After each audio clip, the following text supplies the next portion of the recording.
ಎಲ್ರಿಗೂ ನಮಸ್ಕಾರ. ದಯವಿಟ್ಟು ಕ್ಷಮಿಸಿ, ಕೂತ್ಕೊಳ್ಳಿ ಅಂದರೆ ಕೂತು ಮಾತಾಡೋದು ಮರ್ಯಾದೆ ಅಲ್ಲ, ಹಾಗಾಗಿ ನಿಂತಿದ್ದೀನಿ, ಕ್ಷಮೆ ಇರಲಿ. ಈ ಜಾಗಕ್ಕೆ ಅವ್ರು ಮಾಡ್ಕೋತಾರೆ ಬಿಡಿ ಸರ್. ತುಂಬ ವಿಚಾರ ಮಾತಾಡುವಂಥದ್ದು ಏನೂ ಇಲ್ಲ, ಯಾಕಂದರೆ ಎಲ್ಲ ಹಿರಿಯರು ವೇದಿಕೆ ಮೇಲಿರುವಂಥ ಎಲ್ಲ ಗಣ್ಯರು ಕೂಡ ಸಂತೋಷ ಆಗಿರ್ಬೋದು, ಅವ್ರ ತಂದೆಯವರು ಆನೇಕಲ್ ಬಾಲರಾಜ್ ಆಗಿರ್ಬೋದು, ಅವರು ಕನ್ನಡ ಚಿತ್ರರಂಗಕ್ಕೆ ಕೊಟ್ಟಿರುವಂಥ ಕೊಡುಗೆ ಬಗ್ಗೆ ಭಾಳಷ್ಟು ಮಾತಾಡಿದ್ದಾರೆ. ಆದರೆ ಒಂದೇ ಒಂದು ಭಾಳ ಬೇಜಾರಿನ ಸಂಗತಿ ಸಂತೋಷ್ ವಿಚಾರದಲ್ಲಿ ಏನು ಅಂದರೆ, ತಂದೆಯವರು ಹೋದ ಮೇಲೂ ಕೂಡ ನಿರ್ಮಾಣ ಸಂಸ್ಥೆಯನ್ನು ಕಾಪಾಡಿಕೊಂಡು ನಿರ್ದೇಶನವನ್ನು ಕೂಡ ಮಾಡಿ ನಟನೆ ಮಾಡಿರುವಂಥ ಚಿತ್ರಕ್ಕೆ ಅದರ ಸಂಭ್ರಮವನ್ನು ನೋಡೋದಕ್ಕೆ ಅವನಿಲ್ಲ ಅನ್ನುವಂಥ ಬೇಜಾರು ಬಿಟ್ಟರೆ ಬೇರೆ. ಯಾಕೆಂದರೆ ತುಂಬ ಜನ ಕನಸು ಕಾಣುವಂಥ ಒಂದು ಫೀಲ್ಡ್ ಇದು.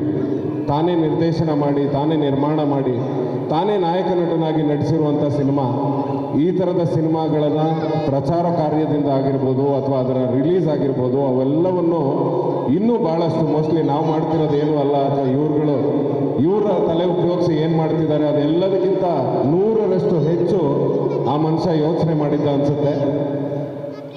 ಜೊತೆಯಲ್ಲಿದ್ದಿದ್ರೆ ಈ ಸಿನಿಮಾದ ಸಂಭ್ರಮ ಇನ್ನೂ ಚೆನ್ನಾಗಿರೋದು. ಭೇಟಿಯಾಗಿದ್ದು ಕೆಲವು ಈವೆಂಟ್ಗಳಲ್ಲಿ ಸಂತೋಷನ, ಆದರೆ ಭೇಟಿಯಾದಾಗ ಎಲ್ಲವೂ ಸಿನಿಮಾ ಬಗ್ಗೆನೇ ಮಾತಾಡಿದ್ದೀವಿ. ಬೇರೆ ಯಾವುದೇ ಸಿನಿಮಾನ ಬಿಟ್ಟು ಹೊರತುಪಡಿಸಿ ಯಾವುದೇ ವಿಚಾರಗಳಿಲ್ಲದೆ ಸಿನಿಮಾಗಳ ಬಗ್ಗೆನೇ ಮಾತಾಡಿ ಸಿನಿಮಾ ರಂಗವನ್ನು ಇನ್ನೂ ಹೆಚ್ಚಿನ ಮಟ್ಟಕ್ಕೆ, ಇನ್ನೂ ಒಳ್ಳೊಳ್ಳೆ ಸಿನಿಮಾಗಳನ್ನ ಕೊಡೋ ಯೋಚನೆ, ಇನ್ನೂ ದೊಡ್ಡ ದೊಡ್ಡ ಸಿನಿಮಾಗಳನ್ನ ನಿರ್ಮಾಣ ಮಾಡುವಂಥ ಯೋಚನೆಗಳನ್ನ ಇಟ್ಕೊಂಡಂಥವ್ರು ಇರಬೇಕಾಗಿತ್ತು.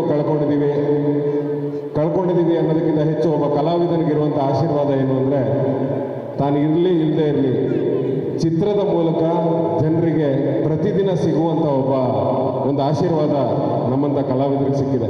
ಸೊ ಹಾಗಾಗಿ ಅವನು ಎಲ್ಲೂ ಹೋಗಿಲ್ಲ, ಇಲ್ಲೇ ಇದ್ದಾನೆ ಅಂತ ಅನ್ಕೋತಾ ಈ ಸಿನಿಮಾ ಭಾಳಷ್ಟು ಚೆನ್ನಾಗಾಗಲಿ. ಸರ್ ಹಿರಿಯರೆಲ್ಲ ಹೇಳಿದ್ರು ಶತದಿನ ಆಚರಿಸಲಿ ಅಂತ. ಅದು ಶತದಿನ ಆಚರಿಸದೇ ಇದ್ರೂ ಬೇಜಾರಿಲ್ಲ, 100 ಕೋಟಿ ಸಂಪಾದನೆ ಮಾಡಲಿ, ಇನ್ನೂ ಒಂದು 10 ಸಿನಿಮಾ ಮಾಡುವಂಥ ಶಕ್ತಿ ನಿರ್ಮಾಪಕರಿಗೆ ಕೊಡಲಿ ಅಂತ.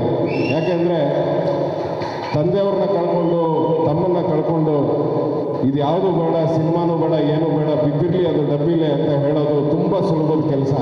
ಆದರೆ ಅದನ್ನು ಒಂದು ಚಾಲೆಂಜ್ ಆಗಿ ತಗೊಂಡು ಅವ್ರ ಗೆಳೆಯರು ಬಾಲವಣ್ಣ ಮತ್ತು ಅವ್ರ ವೈಫ್ ಜೊತೆ ಸೇರಿಕೊಂಡು ಇವತ್ತು ಈ ಸಿನಿಮಾನ ಈ ಮಟ್ಟಕ್ಕೆ ತೊಗೊಂಬಂದು ನಿಲ್ಲಿಸಿ ಈ ಕಾರ್ಯಕ್ರಮನ ಮಾಡ್ತಾ ಇದ್ದೀರ, ನಿಮಗೆ ದೊಡ್ಡ ಚಪ್ಪಾಳೆ. ಯಾಕೆಂದರೆ ಪ್ರತಿಯೊಂದು ಮನೆಯಲ್ಲೂ ಹೇಳ್ತಾರೆ, ಹುಡ್ತಾ ಅಂಟ ಬಂದರು ಆಮೇಲೆ ದಾಯಾದಿಗಳು ಅಂತ.